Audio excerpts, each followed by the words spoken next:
I think I'm gonna sit today. It's been a long one. Hey there, and welcome to You Talk. It's a show where we connect with people across Canada and ask them about their stories, cultures, and experiences. I'm your host, Ryan Funk. Do you enjoy music? Well, I know I do. I've been listening to Marina on Spotify on loop. And here on the program, we've talked with many amazing musicians who personify what it means to be a music creator. Today, we'll highlight 4 of these individuals. We discuss cultural collaborations, using your platform to discuss important issues, the challenges within the music industry, and finding the truth behind your songs. On this episode of You Talk, let's get into it. 3 talented and accomplished musicians created a new EP. Marina draws inspiration from its Cuban and Canadian members' roots and its post-pop sound. I'm the bass player from Guyana, Ben, and I'm from Cuba, from Havana. I'm Nicholas Porter, and I'm from Toronto originally, actually Markham, Ontario, and I'm the lead vocalist and guitar player. Hey, I'm Rosalind Bay. I'm the drummer of the band, and I'm from Cuba, Santiago de Cuba. It's a really fun, multicultural blend that you got going there. Very cool. So where are you based out right now? In Curacao. Curacao. Oh, where's that at? So basically, we're about 100 kilometers off the coast of Venezuela, in the south of the Caribbean Sea.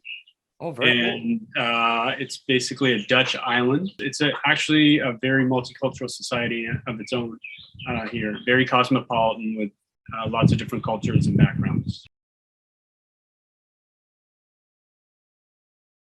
Sent that the information for the music submission. I was like, wow, these people have been all over the place, really involved in music.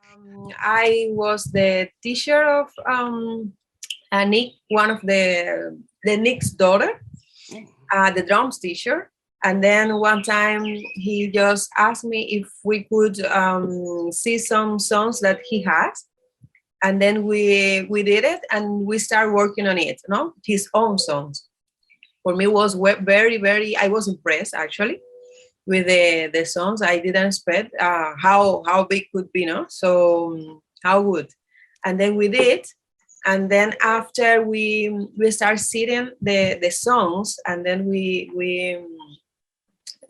felt that we need a bass sound in the project. And then I sometimes arrived to the Rosalind house.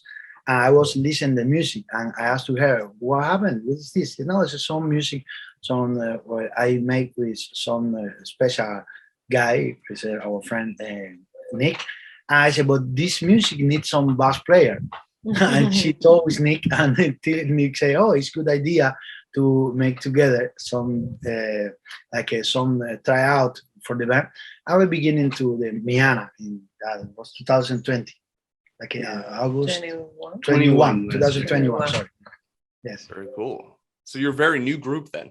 Yeah, we've started playing before the pandemic, Rosalind and I, and then it got obviously interrupted a little bit, and then when it kind of started to open up back here a little bit, Rosalind in her own way said, what are we going to do with this project? Like how are we going to take it to the next level? And then Ernesto joined us in August of last year. So the recording that we did is actually from November. So we were really together as a trio for a very short period of time.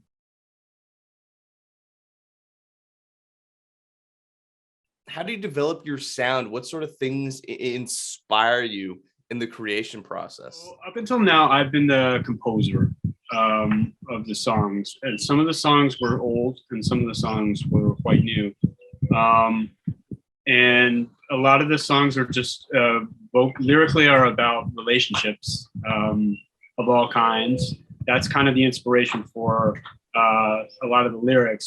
Musically, what's interesting is for me anyways, is that Rose and Ernesto are kind of have foundations in Latin and traditional jazz and traditional folk of traditional Latin folk. And for me, I come from a very my own personal heritage is England, is English, and I come from a very English family. And a lot of my early influences in music are English rock and English pop. So I get to kind of, it's been a process whereby I kind of get to, discover my, or flush out my sound that's rooted in those kind of influences. And they bring their kind of those foundations into it. It really makes for like a really unique, interesting sound, I think.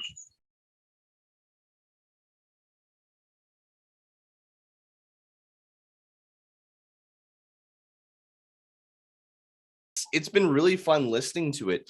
We also host our show on the University of Manitoba's radio station as well. So we've played a couple of your pieces on there, and yeah, people have been loving it. How have reception been on your end? People react like, wow, this is something.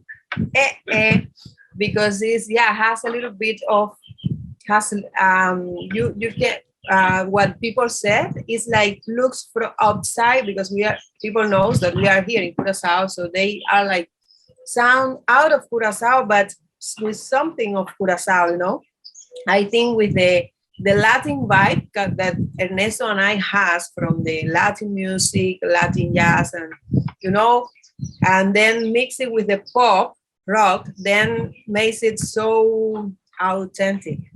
And I think the people react to that. Wow, but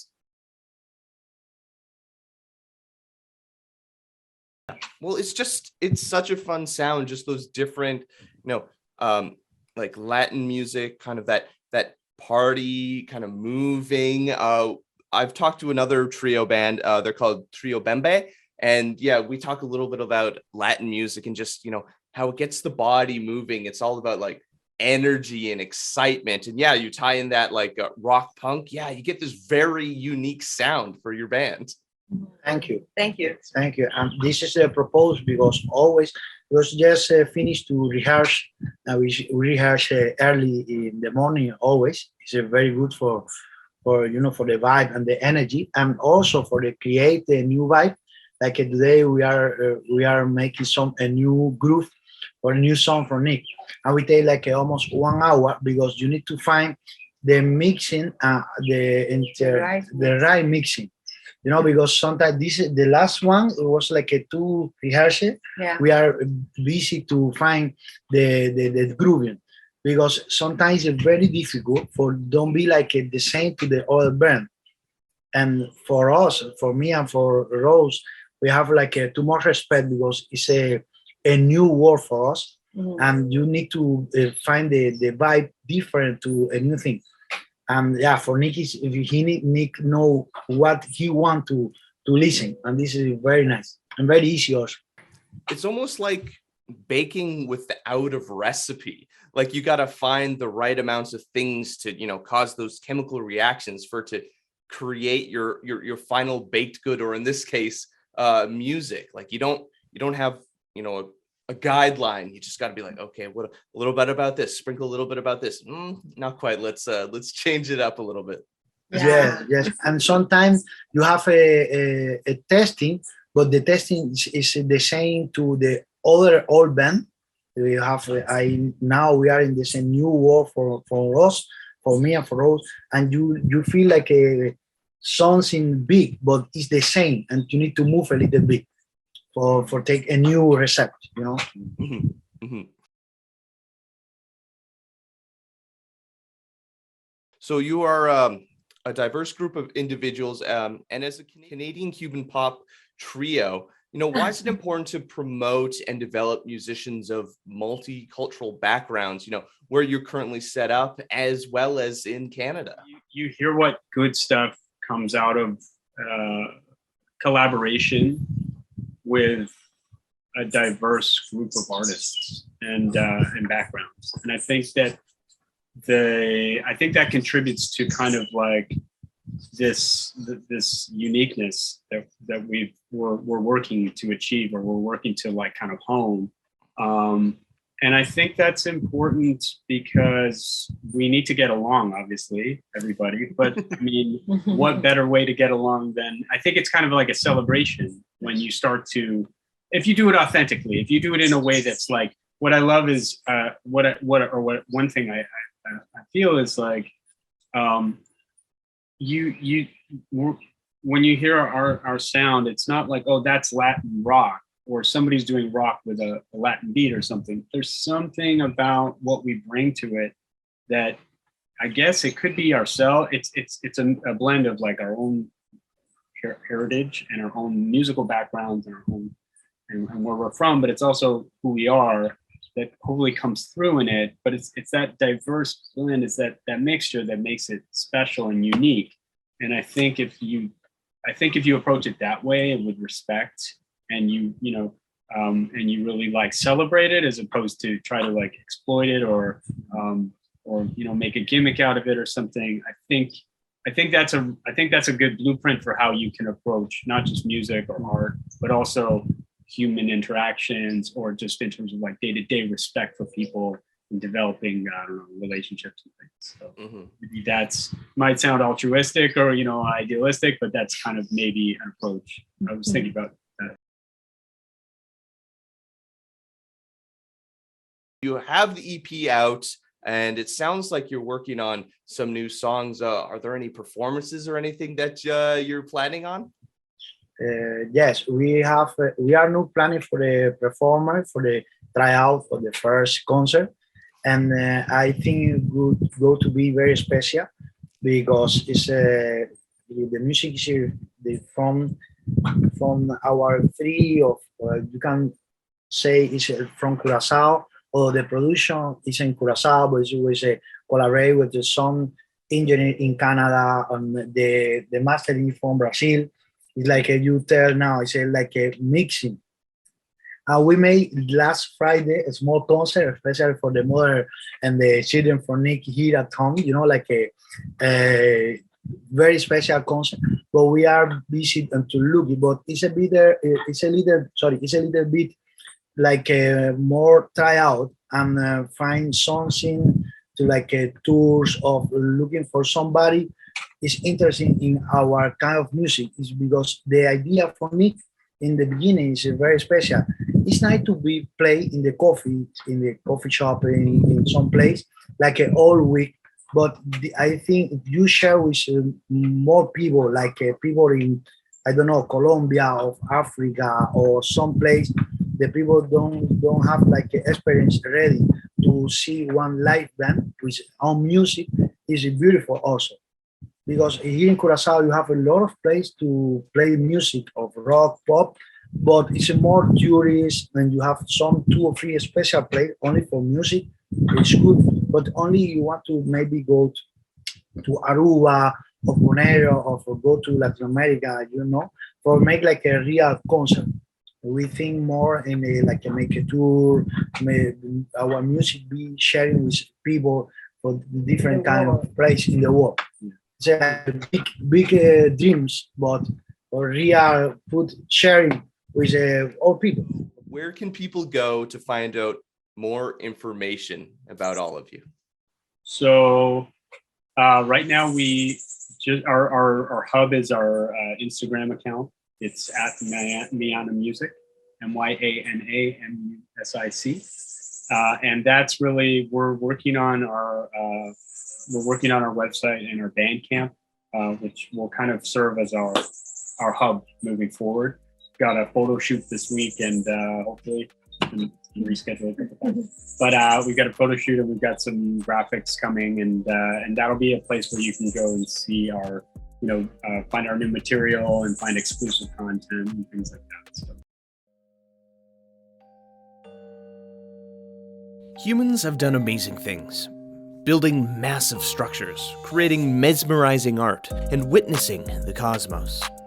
However, we've put an enormous strain on our planet with these accomplishments.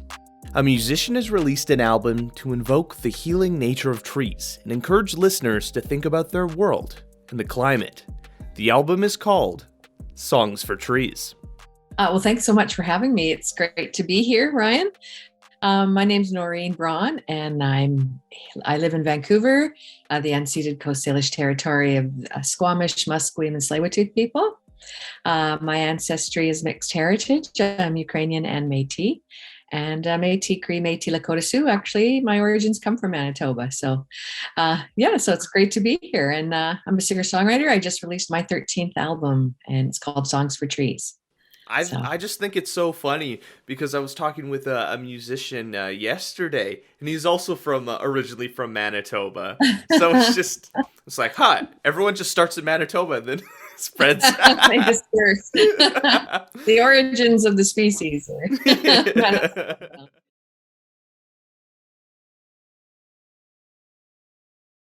So this is your 13th album. That's really incredible. Song for Trees. I guess what first set you on the path to create music? Music's my calling, and it's been part of my life right from the beginning.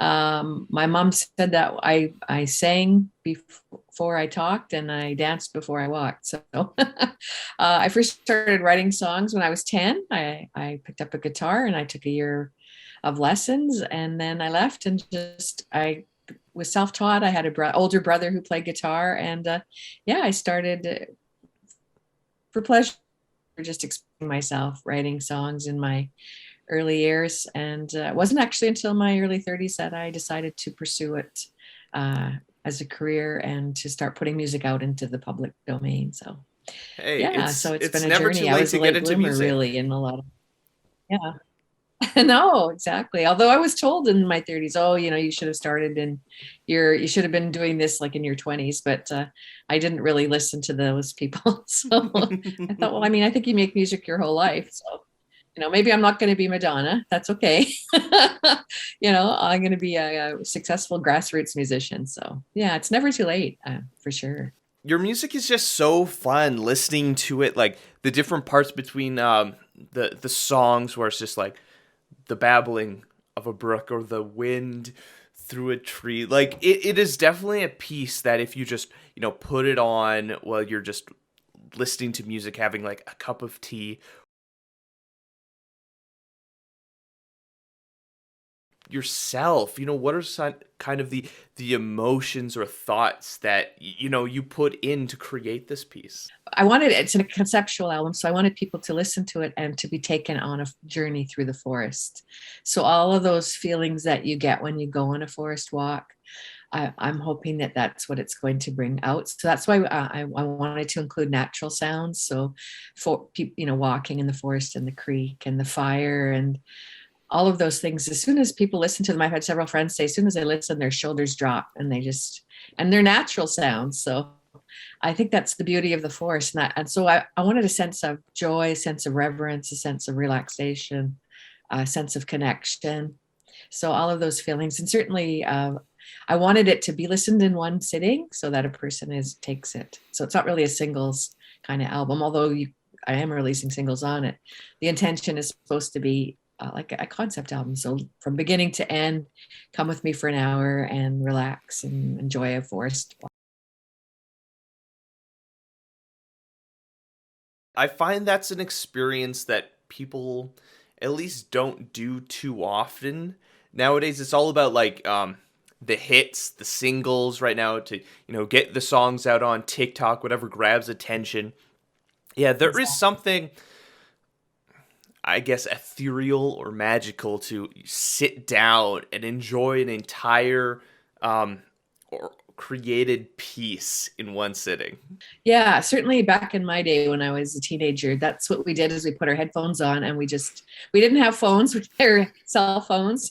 We just listened to the music and immerse ourselves in the music. And that was really, I was going back to that kind of a memory. To turn off your phones, turn off your everything and just put the headphones on and listen. So that's awesome. I think we have kind of lost that. We need instant gratifications and always stimulated, our attention bands are shrinking. So I'm hoping I'll influence some people. Just take an hour out and chill with me.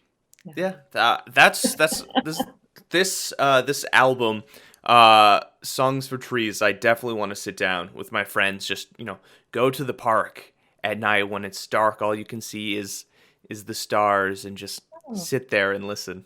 Sounds beautiful. Yeah, I'll So be with you. yeah.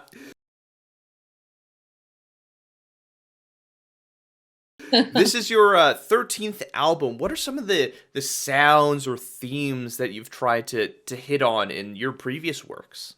Well, I got sort of all. For this one was a blues roots rock. It was called December Falls. It was a Christmas album, and so we went for like a party mood, a celebratory mood. But we did some different twists on old classics, and then I did some originals on it as well. So that sort of my live sound tends to be, when I play with a full band, it tends to be on the bluesier side. So there's always a blues influence. Like I always have at least one blues song, which I do on Songs for Trees as well. So there's a blues element to most of my work. Also jazz, blues and jazz kind of go hand in hand. I do spoken word. I did an album called Gone to the Spirits, which I received a Canada Council for the Arts Award to write it, as well as I did for Songs for Trees too. But that album was about 20 years in the making. And a friend of mine was doing his undergrad in archaeology, and he told me about this person called Gone to the Spirits. It was a two-spirit warrior woman who lived 200 years ago in the interior of BC, near Creston. And she had lived as a woman, met an explorer, and she transformed and lived the rest of her days as a man. And she's had wives and had amassed a great fortune of 26 horses, which was the currency of the time. And so her story was just so amazing. My friend said, "Oh, you should write a song." So I ended up writing a whole album about her, and that we kind of incorporated like contemporary. It was contemporary, kind of tribal, primal, percussive sounds, sort of trying to go back in time to sort of take the person on. Again, it was a conceptual album to take them on a journey back to her time and her story. So yeah, so I like contemporary music. So blues, jazz, spoken word. I have done a bit of hip hop, but that was about 20 years ago. A little bit of soul, a little bit of country. So yeah. So each album, like my earlier work, is more pop, I would say, of the time period, like 2003. Now and Zen, that's kind of a pop album. But again, because I'm a songwriter, I tend toward multiple genres. And I think thankfully people are sophisticated enough these days that they don't mind. They want to put you in the box. Like, what are you? What's your genre? But I think most people like multiple genres and listen. And they're, and that's certainly what I am as a writer.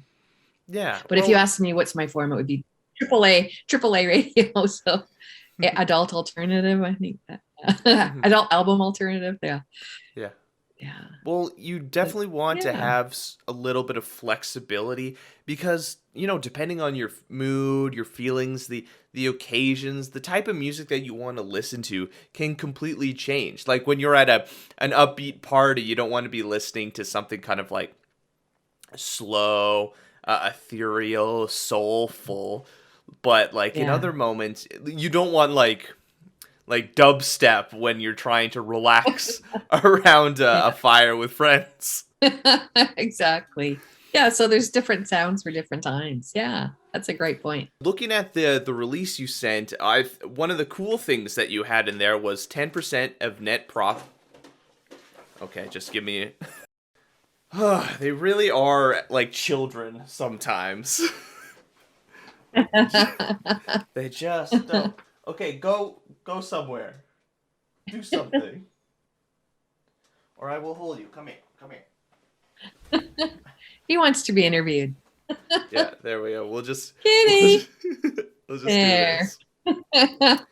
Anyways, a cool thing about this new album is 10% of net profits from digital downloads and CD sales.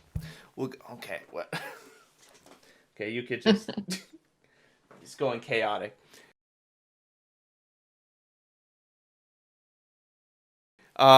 10% of your sales are going to Tree Canada and one tree planted. Why was it important to you to focus on, climate change and the healing power of trees for this release? I think we're at a critical time, really, with global warming, and I think we're running out of time too. So in my small way as an artist, I'm trying to raise that awareness on the importance that trees are the lungs of the planet.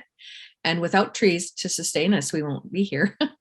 They're really, they're the perfect being earth specimen to clear carbon up. Climate change. Yeah, you're right. When we're seeing reports being released from the UN, it's not good news. And I mean, it is great to see that there has been a lot of efforts from people like yourself working towards it. Scientists, activists really fighting towards, negating, because I know back in the early 90s, the predictions were like doomsday sort of levels, like the world engulfed in a fireball. Right. And I mean, the news now, like +3 degrees worldwide, is not good for our oceans, for the planet, but it is worse than, or not as bad as the doomsday it was before, but there's still so much effort that needs to be done. And what was really amazing during the pandemic, when everything was shut down in the world for a while, how fast the water started to clear and the ozone started to come back.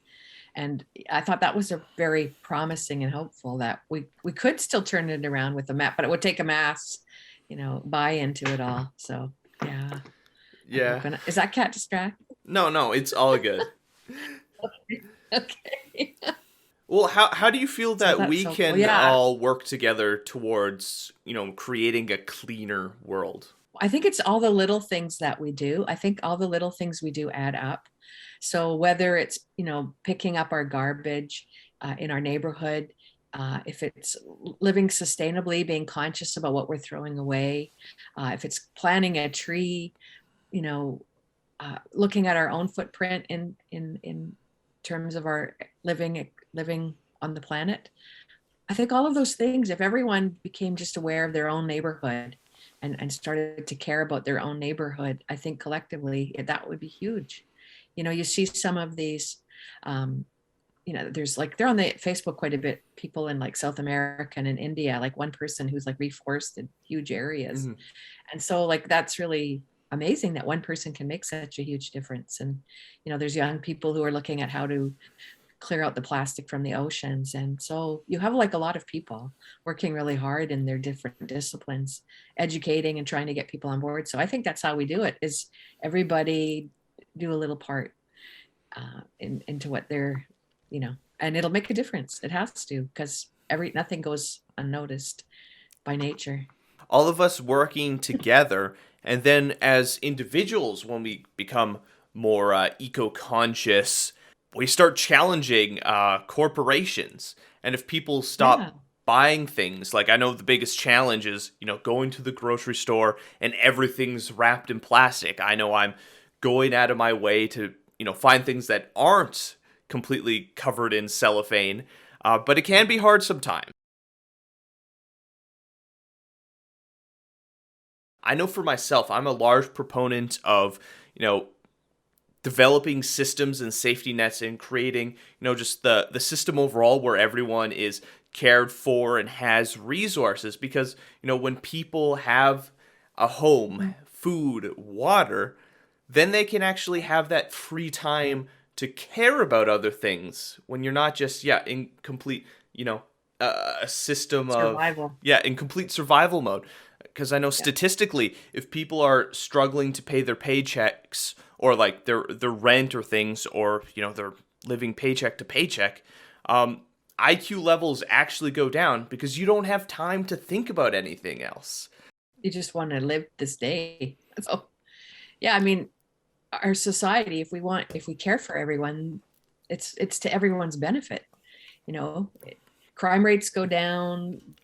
The way we live, we get along with each other improves. It's just kind of common sense, really. If people aren't all struggling and trying to to just find the next meal or the next place to sleep. It just creates this constant state of tension, and and people steal and do those things because they're totally desperate, right? Yeah, so all of those things go hand in hand. So I think the state of our environment is reflective of the state of how we care for each other, and when we see that things are sacred, we protect everything, including each other. Definitely. So, I mean, in a capitalist society, look at things, like trees only have value as lumber. They don't have value as like cleaning the planet or just as a sacred beauty piece of art, right? This amazing, incredible thing. They're just like, let's cut them down and they have value when they're cut down. Yeah. So, Capitalism and consumerism has definitely yeah. disconnected us from our Yeah. land and nature. If something can't be monetized, then it has no value in the system. But Exactly. at least for myself, there's nothing more fulfilling than going for a walk and actually being able to see trees, to see animals. And I mean, there's not a lot of that here in Winnipeg. There are some really nice areas like the Forks that have that nature still clinging on there. But I would like to see a society where we prioritize nature, that cities are designed for people to walk around, to move, not focused entirely on vehicles. That's just me. Yeah. No, I think that's great. I think that's the route we're going to inevitably have to take, I think, to sustain a life on the planet. Yeah, Exactly. Because wouldn't a city look beautiful if it's just up the side of a building, it's just completely covered in green, walking down the boulevards and sidewalks? You could get to your local like bakeries or local clothing shops. You could just walk places. You didn't have to, or at least have more access to public transportation. Yeah. And if you had like public gardens that people can just go and take what they need. That's always a struggle. Like we have some public gardens here in Vancouver, and I know in Seattle they've been doing that as well, which people can go and take what they need, and I think like more things like that, right? So well, there's so many empty lots in large urban centers that could easily be transformed, but it's just like, who owns it? Like, where's the? Yeah. But that's another thing. A cool thing about your song is The Burning charted number 40 on the Indigenous Music Countdown the past week. What was your reaction to hearing that? Oh, I was really excited, and it's a great honor. It's actually up to number 30 this week, so I'm jumping another 10. That's awesome. It's a great honor. There's I have a few friends who are on it as well, and so it's great to be among them, and a lot of great talent and a lot of diversity on the list. So yeah, I'm honored that I'm part of the Indigenous Music Countdown. So it's exciting. Well, it's always more people get to hear the music. So exactly. When your hard work is recognized, it feels good. It's not necessarily about like the monetary accomplishments of it, just the recognition that people are like, wow, this thing that you've poured your time and effort into, I love this. This is amazing. Yeah, it's getting noticed. Yay, people are listening.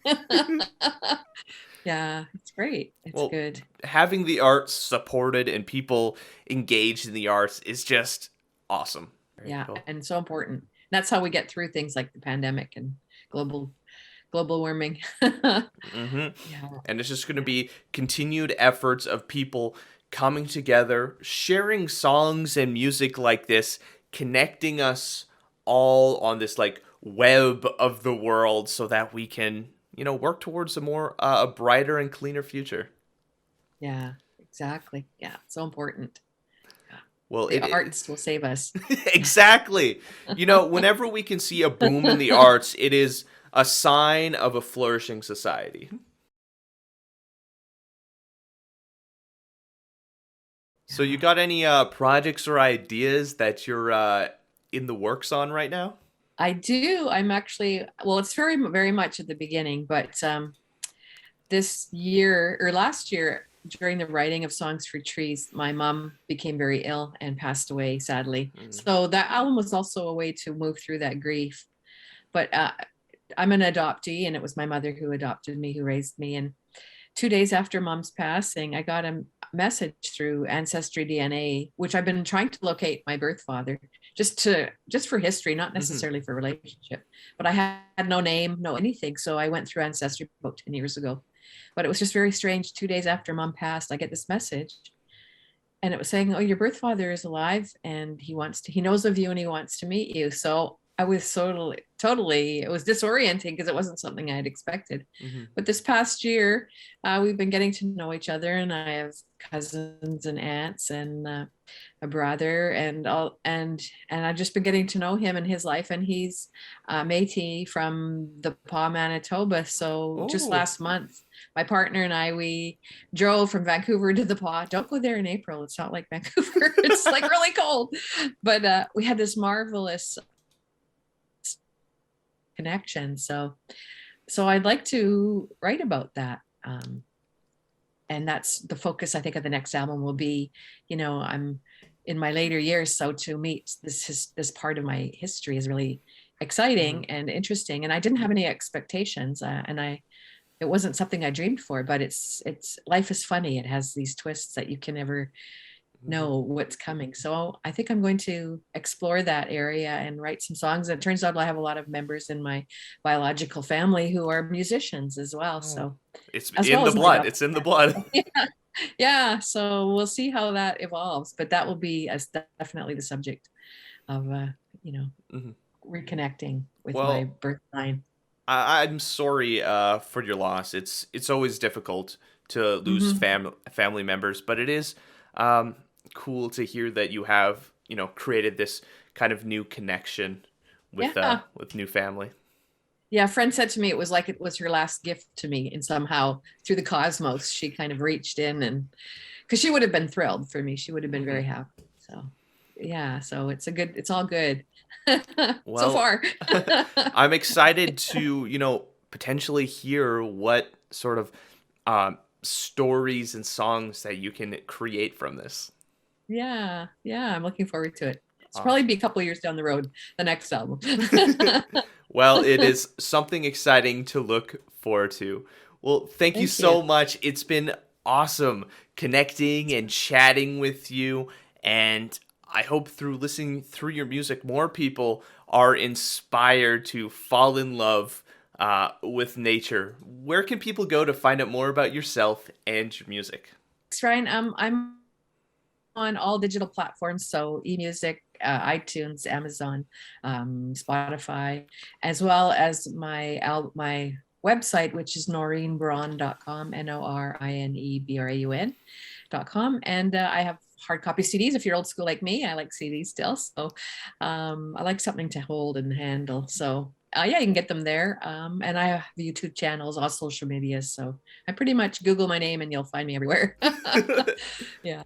Fantastic. Well, thank you so much. It was a pleasure to connect with you. Well, and it was a great honor to talk with you, Ryan. Thank you for taking the time, and I appreciate you helping me get the music out there and the message about saving the trees. Whether performing to an audience, a small group, or himself, Justin Lacroix creates music merging Francophone and Anglophone communities. The importance of supporting our communities, celebrating diversity in music, and tangents on ancient Neolithic instruments and how sounds are made in movies is what you can expect in this episode of U-Talk. Well, my name is Justin Lacroix. I'm a singer-songwriter from Winnipeg. Born and raised, and started playing music when I was 4 years old. My parents put me into violin lessons, and been playing music ever since. And now I spend my time between songwriting, just playing guitar, and I also kind of got into organizing little festivals over the summer in the last year. So. You still play the violin at all, or is that something that's kind of fallen off on the wayside as you've grown up? I do. I've played more in the last couple of years than I think I'd played in my first in the 8 years of taking violin lessons. I wasn't too motivated when I was a kid, but I'm really grateful that my parents exposed me to it, because now I do pick it up and it feels like home, and yeah, I'd like to put a little bit more time into it, but I also have a bunch of guitars, and now I've gotten a couple basses and like to play the drums as well. So I'd kind of like to yeah, keep developing all of it. So yeah, not doing 4-hour sessions a day on the violin, but I still play, yeah, and Yeah. I think I like it more and more. Whenever you're hearing about any musician for a long enough period of time, they just start picking up a wide array of different musical instruments and talents over time, and it sounds like you're just the same. You're like, oh, let's try out this thing now, and now this thing and this thing. Yeah, and I've been, and we were, I say we have 3 brothers, and when we were young men or old children, my dad picked up like a whole kit of like basically enough instruments to make a family band kind of thing. So we had a drum kit in the house, a bass, an electric guitar, acoustic guitar, access to all instruments. So that so yeah, it was I got to kind of learn my first drum beats when I was probably 10 or 12 years old, and then yeah, got to play a little bit of bass too back then. But yeah, when I was 12, I switched. I started playing mostly guitar, because I wanted to sing and play songs, and that kind of is the thing that I go back to as the heart of what I'm doing is I've always loved songs, and I love making them, even if it's just a silly little ditty that only lasts an afternoon, and then flows down the river. So yeah, whatever I can pick up to make sound, I like the different sounds that I can bring into to just creating music for fun, or for whatever reason it wants to come out.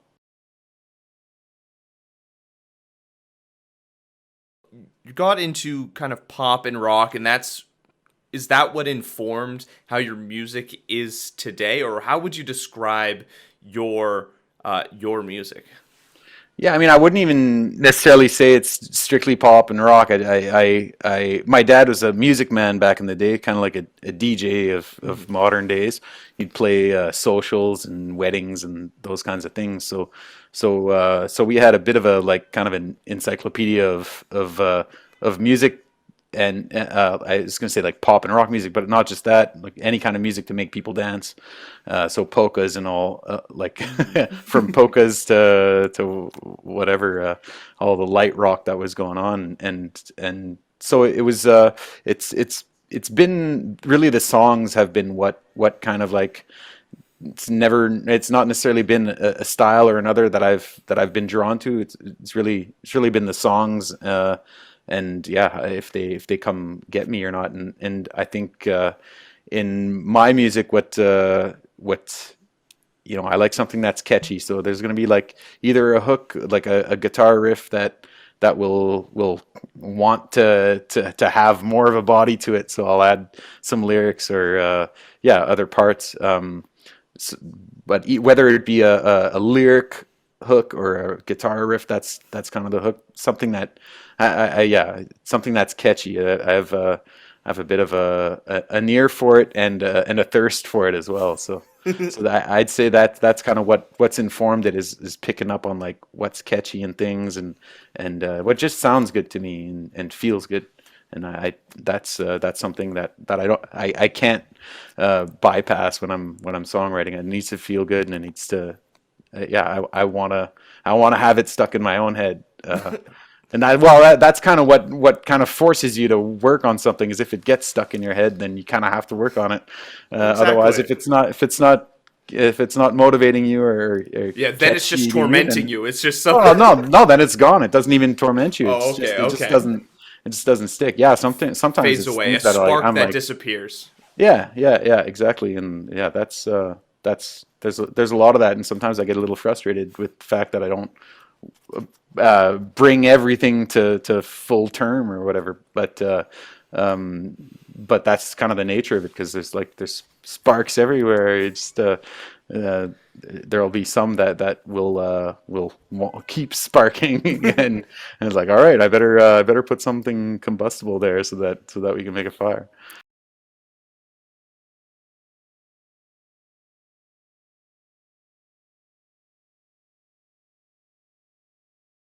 What is the kind of the demand for like French speaking songs here in Canada, or I guess just locally as well? My repertoire is pretty balanced, I'd say, or pretty Okay. even French English. I don't necessarily have everything recorded, and yeah, depending on where somebody lands on my, because I have some stuff that's under Justin Lacroix Band and have some stuff that's under Justin Lacroix online. So depending on if you hit, 'cause I think there's more French recordings with the band, and then but yeah, where it's just important to me, and it's natural for me to express myself in both French and English. So I primarily do it for expressing myself how I feel it, and so sometimes it's in French, sometimes it's in English, and I'm part of the French community here in Manitoba that continues to thrive and grow and yeah and change, and I like being part of it, and continuing to participate in the cultural aspect of my community, and I'm also part of the Anglo community, the greater Winnipeg community, and Yeah. so I realize that I can reach more people in English. Not necessarily. I think doing both is kind of what's me. So that's kind of how I go about it. But yeah, demand for French music in Western Canada, there's a community. So yeah, for as long as there is that community, there's a need for it. I think it's not necessarily a demand as much as there is a need for it. And there's a solid support for French music out west and in Canada. A lot of Canadian music, or most Canadian music, we wouldn't hear it without, or we wouldn't hear it the same way if it wasn't for funding in Canada. There's the music industry is greatly supported by the government, and the programs that are in place to support the arts, and so we're really lucky to have that support in Canada, and francophone and minority voiced music is valued, and so yeah, it's nice to feel that we've got that support, and it would come out regardless, but yeah, it would probably look a little bit different if we didn't have the funding. Is there any specific music or genres that you listen to that help, inspire your creativity when you're making your own songs? Uh, it's really all across the board. I listen to a lot of different things, and I mean, speaking of different cultures, I love discovering other sounds and music from uh, cultures from around the world, and that all kind of percolates and comes out in a certain way in my own music, my own blend, my own melting pot of music. Yeah, and I think in that kind of just tying it back in, I mentioned I do some organizing of a series of small festivals in Winnipeg over the summer, and it called Saint Bonifest, and I as much as I can, I'm trying to include different music from different cultures, so that yeah, I think exposing people to that is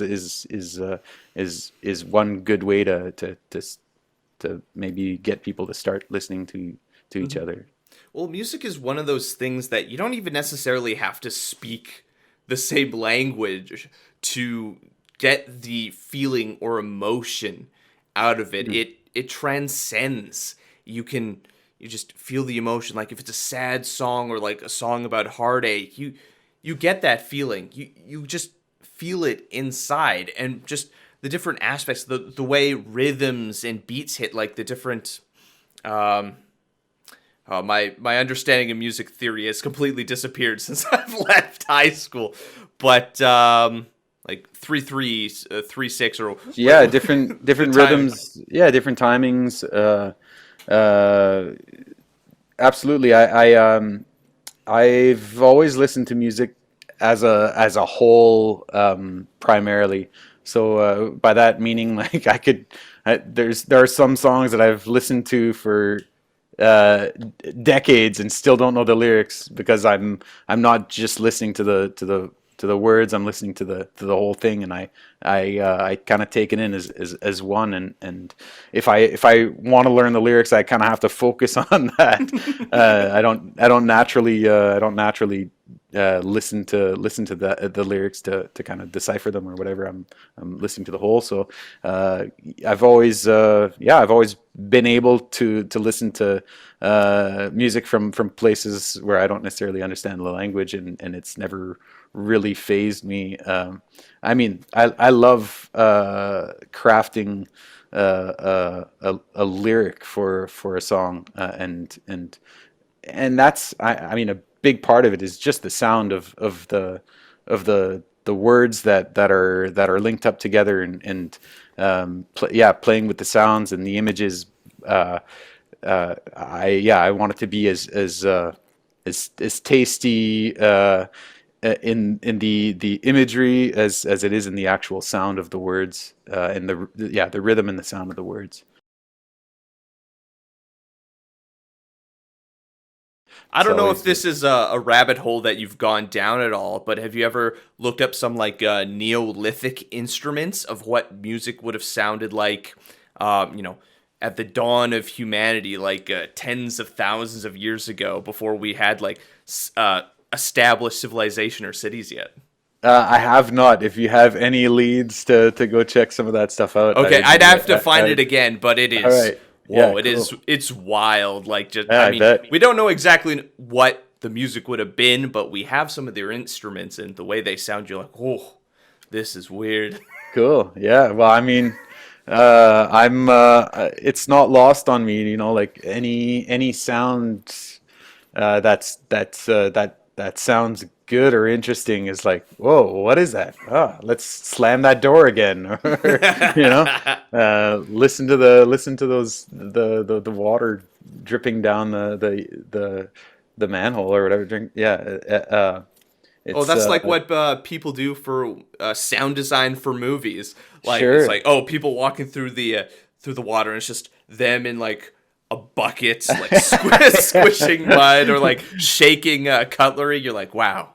Yeah. Sometimes I'm watching. It's funny how, like, having been on the production side of this, when now experiencing movies or recordings, you listen to it in a different way, and it kind of ruins the magic a little bit, but it's also fun to listen or watch a movie and hear the sound effects and be like, oh, I wonder what that was. I wonder what that actually was. How did they make that sound? Or what? Yeah. How did they emphasize whatever that? Yeah. So I think you would really enjoy listening to the behind the scenes of Les Miserables, like the one with Hugh Jackman, like the live Okay. action one. Okay. They didn't have pre-recorded music, and they didn't do like recording in studios. They just did it live. Like they had like mics on them, and they had someone Wow. playing the piano in the rain, in the water. It was a disaster. Well, So yeah, that might be something to check well, out. yeah, that'd be interesting for sure.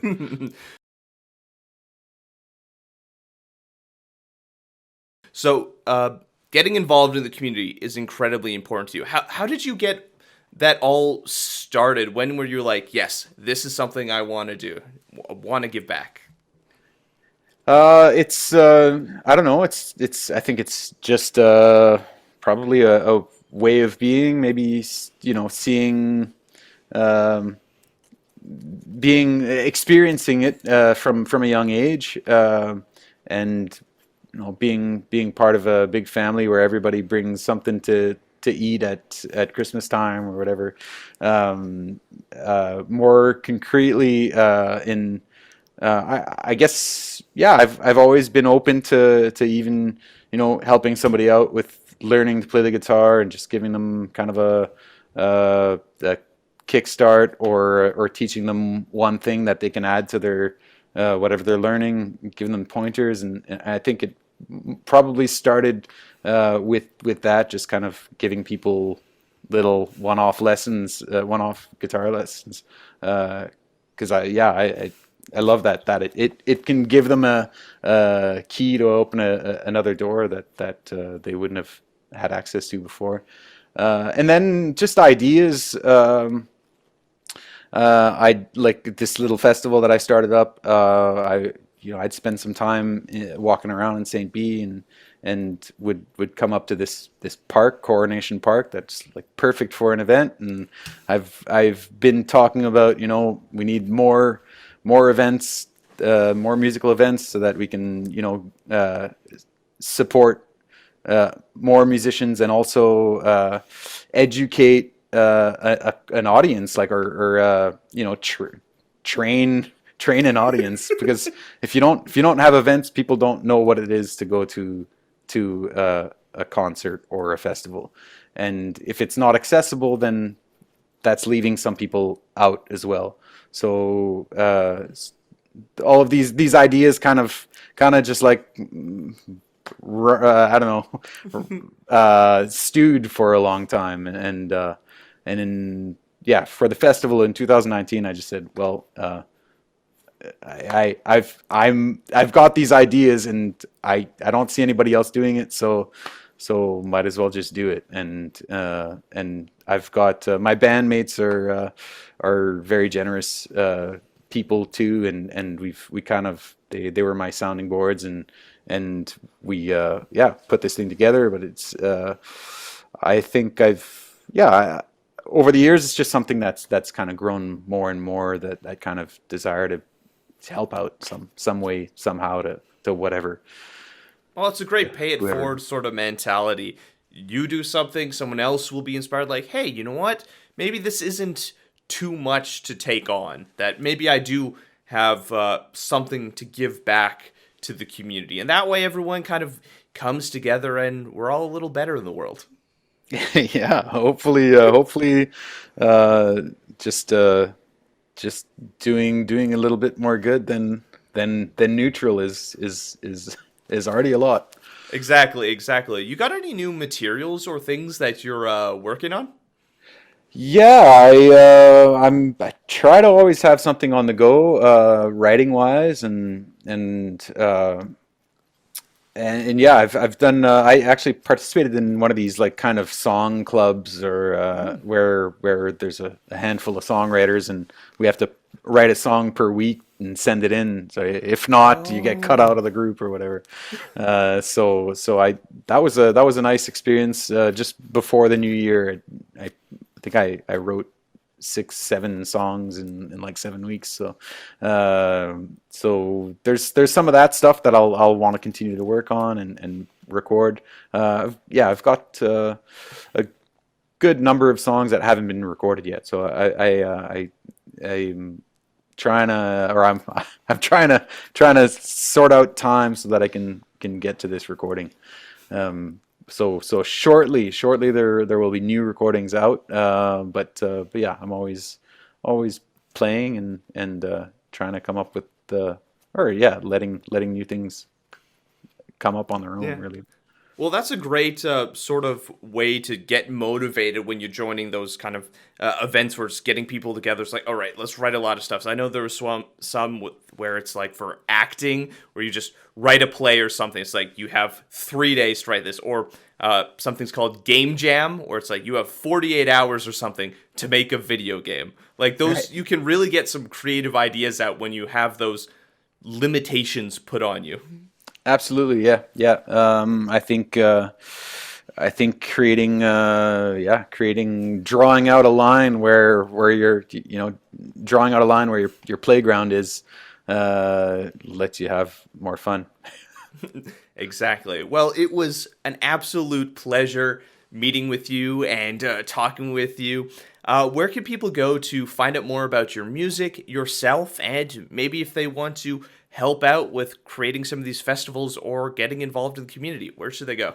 Yeah, well, my website is justinlacroix.com, and that's Justin Lacroix, so Justin JUSTIN LACROIX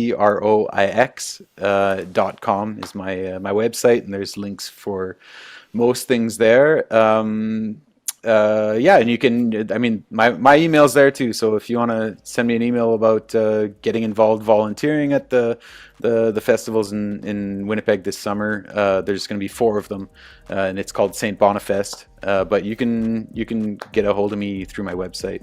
So yeah, justinlacroix.com is a good place to start. Liking the content from U Multicultural? Subscribe and hit that bell to stay up to date with everything that we're doing. I'm Ryan Funk. This was U Talk. And have yourself a good one.